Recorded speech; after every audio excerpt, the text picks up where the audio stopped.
5.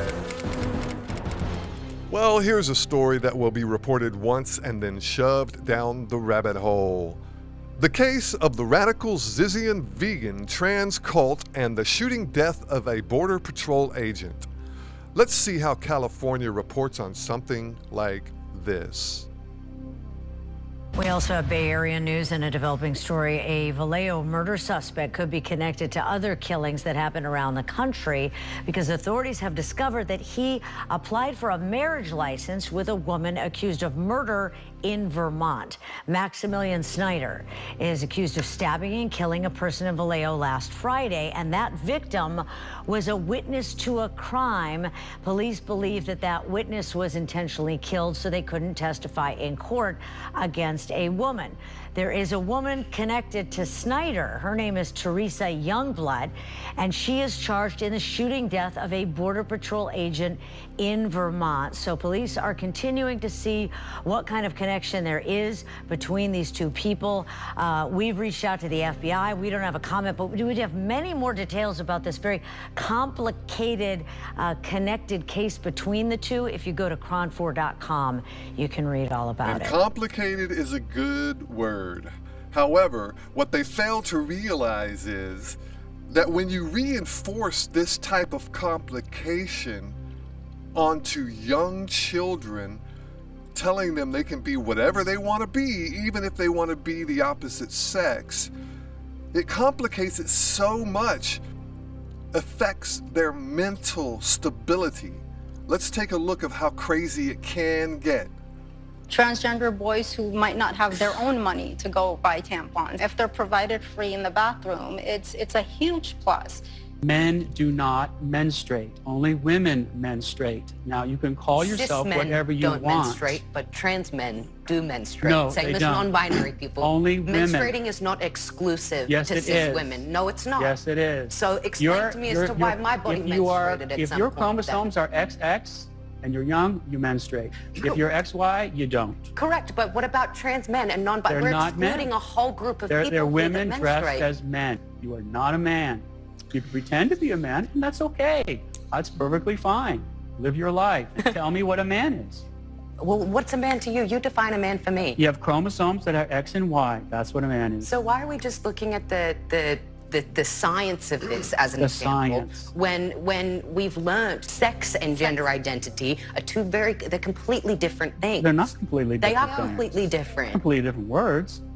And sex is what you're born with, the sexual reproductive organs you have. Gender is what you identify with. They're completely Well, I don't different accept that things. distinction. You have to argue for it. You're just giving a conclusion. You're just making it up. The people who hate the truth, are because they see the truth as hateful. If you want to identify in any way you can, you're free to do so. But that does not mean that the rest of us have to join that illusion.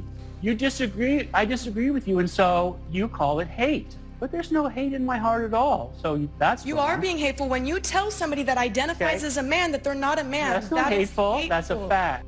So here's a talk with a student that I had that makes me happy that I teach kindergarten. So we're walking back from a nature walk because my job is cool. And one of my students stops in line and turns around because I was at the end playing caboose. And he says, Mr. Cal, do you think I'm a boy or a girl? I paused and I said, student, I don't get to decide if you're a boy or a girl. Only you get to decide if you're a boy or a girl. So what do you think? And he sits and he looks contemplative for a second. And then he looks at me and he says, I'm a boy. And I said, excellent news. Thanks for letting me know. So we can now choose our genders. That's pretty interesting. Are there any studies that show that that causes any harm? Or does anybody know? I don't know whether Natalie was transgender or not. And quite frankly, I don't think that's even important. I don't think that's important at all. I don't think that whatever happened today has anything to do with how she or he or they may have wanted to identify. And I wish people would kind of leave their own personal biases out of this. It's not personal bias when you attempt to understand the mental stability of a perpetrator who has committed a crime. That's what law enforcement is supposed to do, but they ignore this issue. So let's take a look at California from 13 years ago. Growing reaction now to a new push in a California elementary school. Along with learning their ABCs, first and second graders are getting a 1-hour lesson on gender diversity. A California school has hired a gender coach to teach students that there's more than one way to be a boy or a girl. All right, let's talk about it with Shannon Price Minter, Board of Faith in America Chair and Legal Director for the Center for Lesbian Rights, and Brad Dacus, President of the conservative Pacific Justice Institute. Welcome to you both. Thank you. Pleasure to be on the program. All right, Shannon, why did 6- and 7-year-olds need to learn about this at school and not something they might discuss with mom and dad at home instead? You know, it is so important that we teach children respect for difference. And it's never too early to start teaching children that people come in all shapes and sizes and kinds, and that it's never okay to discriminate against someone or to hurt another person. And we know that there are so many students in this country who every single day they go to school are targeted by other students because they're seen as different in some way. And we know that is especially true for students who are seen as gay or transgender or gender nonconforming. They are at particularly high risk, and often those young people don't have support at home. They're rejected by their families and then also harassed and bullied at school.